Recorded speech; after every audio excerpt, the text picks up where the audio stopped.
Senior అడ్వకేట్గా దాన్ని ఖచ్చితంగా స్వాగతిస్తున్నాం. One by one మాట్లాడదాం. మనతోటి వైసీపీ అధికార ప్రతినిధి శేఖర్ రెడ్డి గారు ఉన్నారు. శేఖర్ రెడ్డి గారు, గుడ్ ఈవినింగ్ అండి. గుడ్ ఈవినింగ్ నాయుడు గారు, మీకు అలాగే తోటి ప్యానలిస్టులకి 99 వీక్షకులందరికీ కూడా very good evening sir. Congratulations Shekhar Reddy గారు.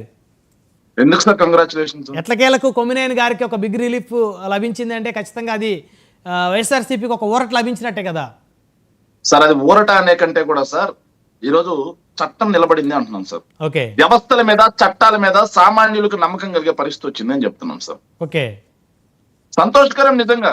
ఎందుకంటే నాకు నిజంగా అన్న ఎవరు బత్తుల రాము గారు మాట్లాడుతుంటే ఎంత నవ్వు రావాలో అంత నవ్వు వచ్చింది. కానీ నవ్వితే ఈ రాష్ట్రంలో కేసులు పెట్టేస్తారు కదా సార్. అందుకే నవ్వకూడదు, నవ్వితే మళ్ళీ లోపల వేసేస్తారేమో అని చెప్పి నవ్వలేదు నేను. భయం ఉంది అయితే. సారీ అన్న, దయచేసి నవ్వినాన్ని కేసులు ఏం పెట్టద్దు నా మీద. వారు అసభ్యకరమైన మాటలు ఒక సమూహాన్ని గురించి మాట్లాడేటప్పుడు నవ్వుతూ ఎంకరేజ్ చేసి ప్రొలాంగ్ చేస్తే మరి ఏదైనా చర్యలు ఉంటాయి సార్. మీకు నచ్చినట్టు సార్, రామారావు గారికి తప్పలేదు సార్. ఈ తెలుగుదేశం పార్టీ వాళ్ళ విష ప్రచారం తట్టు కూడా రామారావు గారికి తప్పలేదు. ఏదైతే సార్ మీరు జర్నలిస్ట్ గా మీకు తెలుసుంటది, లేకపోతే సీనియర్ జర్నలిస్టులకు బాగా తెలుస్తారు ఒక అంశం ఏంటంటే, రామారావు గారి దగ్గర నుంచి పార్టీ ఎమ్మెల్యేలు అందరూ లాక్కెళ్ళి వైస్రాయ్ హోటల్ దగ్గర పెడితే ఎన్టీ రామారావు గారు కామెంట్ చేశారండి. రాజకీయ వ్యభిచారి చంద్రబాబు అని చెప్పి కామెంట్ చేశారు సార్. అది తర్వాత రోజు పత్రికల్లో వచ్చింది. అలా కాదు, మీ ప్రసంగానికి లేకపోతే మీ వాదనకి ఎన్టీ రామారావు గారిని అది అడ్డు పెట్టుకోకండి. సంబంధం లేని విషయాలు ఇక్కడ మాట్లాడదు. ఎన్టీ రామారావు గురించి మాట్లాడాలంటే ఎన్టీ రామారావు గారిని భ్రష్టు వ్యక్తిని మీ పార్టీలో చేస్తున్నారు. దాని గురించి మాట్లాడాలి మీరు. ఎన్టీ రామారావు గారు ప్రతిష్టను భ్రష్టు పట్టించిన వ్యక్తిని మీరు పార్టీలో చేస్తున్నారు. ఎవరు చేర్చుకున్నారు? రాము గారు ఎన్టీ రామారావు గారు ప్రతిష్ట ఎవరండి? పార్వతి గారు ఎన్టీ రామారావు ప్రతిష్టని భంగపరిచిన వ్యక్తి. రాము గారు మళ్ళీ మాట్లాడదు, మీ సమయంలో మాట్లాడదు. ఇప్పుడు అలాంటి ఎన్టీ రామారావు గారు ఇందులో లాక్కండి.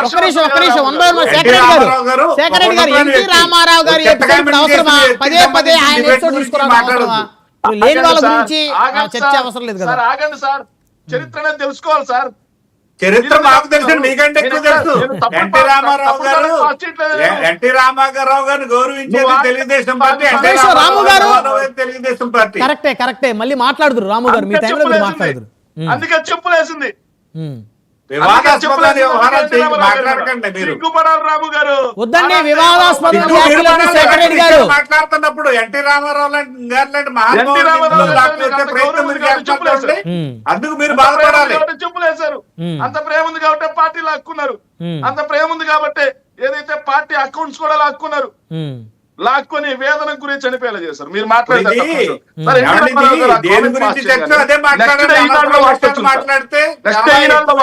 మాట్లాడాల్సి ఉంటది. దయచేసి ఆపండి. సబ్జెక్ట్ లోకి వద్దాము. రామారావు గారు ఎపిసోడ్ అది మనకు అవసరం లేని ఎపిసోడ్. అది శేఖర్ రెడ్డి గారు ఏదైతే చర్చ ఏదైతే ఉందో దాని మీద మాట్లాడండి. కొమ్మినేని గారు నేను అక్కడికే వస్తున్నాను, రండి. మీరు మధ్యలో అడ్డుపడితే ఎలా? ఆయన మాట్లాడాలని చెప్పి కామ్గా ఉన్నాను కదా, చర్చా సాంప్రదాయం పాటించే కదా, ఆగమని చెప్పండి. ఎస్, ఎన్టీ రామారావు గారు ఆ కామెంట్ పాస్ చేసిన వెంటనే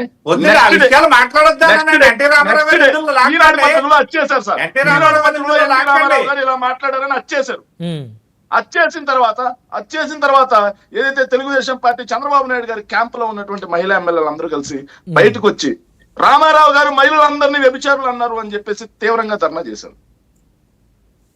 ఆయన మాట్లాడింది చంద్రబాబు నాయుడు గారి గురించి. నిన్న మాట్లాడింది ఎస్ నిజమే అండి, నేను చూశాను అనే మాట ఎప్పుడు మాట్లాడారు? మళ్ళీ ఒకసారి మొత్తం చూడండి సార్. టైమ్స్ ఆఫ్ ఇండియాలో కథనం వచ్చింది సార్. ఆంధ్రప్రదేశ్ వ్యభిచార ఏదైతే సెక్స్ వర్కర్ల విషయంలో సెకండ్ ప్లేస్ కు వచ్చింది అని చెప్పినప్పుడు మాత్రం ఆయన అన్నాడు. అమరావతి వాళ్ళు, నా నోటి నుంచి నేను అనకూడదు, అమరావతి చుట్టుపక్కల పరిసర ప్రాంతాల్లో అన్నారు. మళ్ళీ అమరావతి వాళ్ళని కూడా అలా దాన్ని శేఖర్ రెడ్డి గారు దాన్ని చూసానని అనలేదే.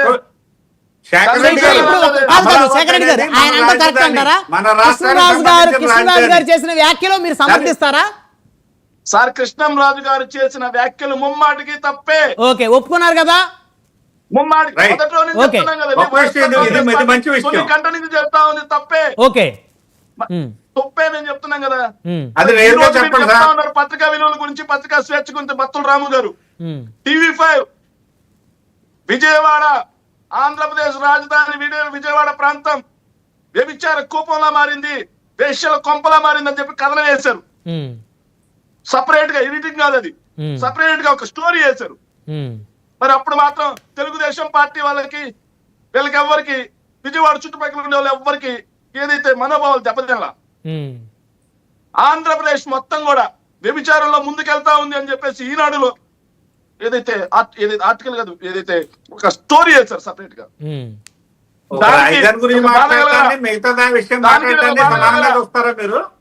దానికి బాధ గారు ఆయన దయచేసి మీరు ఆగండి సార్, రాము గారు మీరు ఆగండి, సమయం వృధా అయిపోతుంది, సమయం తక్కువ మనకుంది.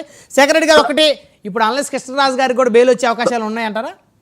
సార్ మాకు సంబంధం లేని విషయం సార్, ఆయన మా పార్టీ కదే.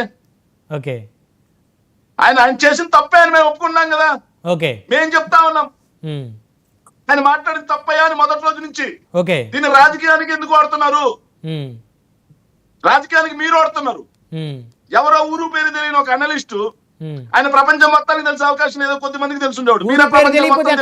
ఆయన చర్చకి సార్ ఇప్పుడు చర్చలకు పిలుస్తున్నారా సార్? ఒక విషయం అండి, సింగళూరు వెంకటేష్ గారు, శేఖర్ రెడ్డి అని నేను ఎంతమంది తెలుసుంటామండి?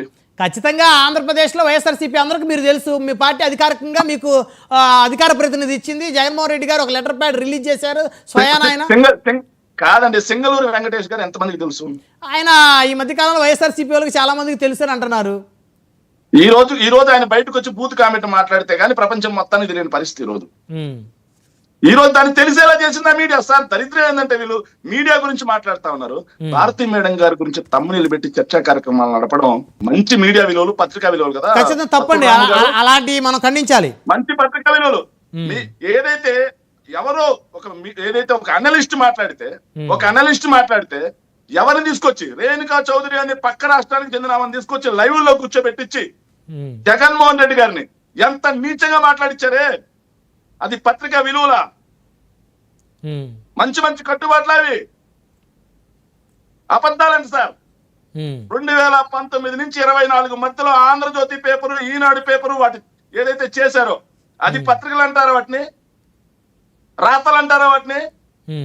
14 లక్షల కోట్ల అప్పు అని చెప్పేసి ఒక ముఖ్యమంత్రి గారికి పట్టలు లేకుండా ఈ చేతిలో పెట్టి పాములు ఊడించే బురగబెట్టి ఏదైతే పామును పెట్టి అంత నీచంగా చిత్రీకరించినటువంటి మీడియాని పట్టుకొని మీరు వెనకేసుకొని వస్తున్నారా? ప్రతిరోజు తప్పుడు వార్తే, ప్రతిరోజు అబద్ధ వార్తలు ఛానల్స్ లో. సార్ ఈ రోజు బెయిల్ వచ్చిన తర్వాత ఏబిఎన్ లో ఒక డిబేట్ పెట్టారు, ఇలాంటి వారికి బెయిల్ అని.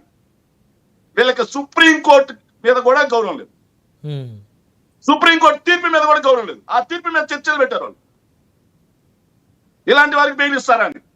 ఇప్పుడే జస్ట్ ఒక 1 అవర్ క్రితం దానికి వత్తాసు పలుకుతూ బత్తుల రామ్ గారు లాంటి వాళ్ళు సిగ్గుపడాలన్నా. మీరు ఒక అడ్వకేట్, సుప్రీంకోర్టు తీర్పు మీద ఎందుకు ఇచ్చారు అని చెప్పేసి పత్రికల్లో ఏదైతే టీవీ ఛానల్లో చర్చా కార్యక్రమం పెట్టొచ్చా మనం? మనకి చట్టాల మీద గౌరవం లేదా?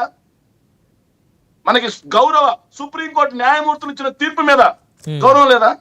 దాని మీద చర్చలు నడిపారు. సార్ నేను చెప్తున్నాను కూటమి ఇది నిజంగా కూటమి ప్రభుత్వ నిరంకుశత్వానికి చంపపెట్టు లాంటిదే. ఎందుకంటే చేతిలో రెడ్డి బుక్ అనే పిచ్చుకొక్కుంది. ఎవరి మీద కోపం వచ్చినా వదులుతాం, శేఖర్ రెడ్డి మీద కోపం వచ్చినా అదే వదులుతాం, బ్రహ్మనాయుడు మీద కోపం వచ్చినా అదే వదులుతాం, సింగళూరు వెంకటేష్ గారి మీద కోపం వచ్చినా పిచ్చుకొక్కుని వదులుతామంటే చట్టాలు చూస్తూ కూర్చోవు. ఎందుకులేండి ఆ మాటలు, ఎందుకులేండి శేఖర్ రెడ్డి గారు రెడ్ బుక్ ఈ కేసుకి సుప్రీం కోర్టులో ప్రభుత్వం తరపున అటెండ్ అయినటువంటి లాయర్లు ఎవరో తెలుసా సార్? ముకుల్ రోహత్గి, సిద్ధార్థ్ రోత్రా, ముకుల్ రోహత్గి సార్ ఈ కేసుకి బెయిల్ కి. సో వాళ్ళు చెప్పారు డైరెక్ట్ గా, నవ్వారు సార్ అంటారు. నవీన్ దానికి అరెస్ట్ చేస్తారా? బ్రిటిష్ లా మనం ఏమన్నా చేస్తా ఉన్నామా? SC/ST కేసు పెట్టారు ఫస్ట్. దానికి డిఎస్పీకి ఎస్పీకి ఇద్దరికి ఏదైతే అక్షింతలు వేసింది కోర్టు, వాళ్ళ మీద మెమో ఇచ్చింది. ఈ రోజు నేరుగా ప్రభుత్వాన్నే అక్షింతలు వేసింది. భావ వ్యక్తీకరణ స్వేచ్ఛకు మీరు పాతరేస్తారా? ఏదైతే కొమ్మినేని గారికి కూడా అక్షింతలు వేశారండి. కాస్త బాధ్యతాయుతంగా హుందాగా మీరు నడపండి చర్చలు, సో సమాజం మీద ద్వేషాన్ని రెచ్చగొట్టే విధంగా ఒక విధ్వంసం రేకెత్తించే విధమైనటువంటి మాటలు మాట్లాడినప్పుడు మీరు ఖండించినని కూడా ఆయన కూడా చెప్పారు. సార్ ఖచ్చితంగా సార్ మేము చెప్తా ఉన్నాం. మరి నేను అడుగుతున్నాను ఇలాగ ఏదైతే సింగనూరు వెంకటేష్ గారు చెప్పారు కదా సార్, రికార్డెడ్ ప్రోగ్రామ్, మరి వాళ్ళ మీద కేసులు పెట్టలేదు. ఏదైతే బత్తుల రాము గారు మాట్లాడుతూ ఏదైతే ఏమన్నారంటే ఇంటెన్షన్ అనేది ప్రాథమికంగా ప్రూవ్ కావాలంట సార్. మరి ఏదైతే ఈయన మీద కాదు రికార్డ్ ప్రోగ్రామ్ మీద ఎవరైనా కేసు పెట్టారా వైఎస్ఆర్సీపీ వాళ్ళు? 100% సార్, 100% కేసులు నమోదు చేశాను. అరెస్ట్ చేయమని ఆ ఛానల్ యాజమాన్యాన్ని. మీరు నెక్స్ట్ చర్చలో ఎవరైతే కేసు పెట్టారో దానికి సంబంధించినటువంటి ఆ డీటెయిల్స్ మీరు తర్వాత దాంట్లో మీరు మాట్లాడుదురు. ఎందుకంటే ఇది వ్యాలిడ్ పాయింట్. ఎందుకంటే ఉద్దేశపూర్వకంగా ఒక రికార్డెడ్ ప్రోగ్రామ్ రిలీజ్ చేయటం అంటే అది ఉద్దేశపూర్వకంగా చేసినట్టే. ఈ కేసులో ఇది కొమ్మినేని గారిని అరెస్ట్ చేసినటువంటి కూటమి ప్రభుత్వం ఏదైతే ఉందో ఖచ్చితంగా ఎవరైతే ఆ విధంగా భారతి గారిని ఉద్దేశపూర్వకంగా రికార్డ్ చేసి రిలీజ్ చేశారో వారిని కూడా అరెస్ట్ చేయాలి. దీని మీద ఖచ్చితంగా మనం మాట్లాడదాం తర్వాత వన్ బై మాట్లాడదు.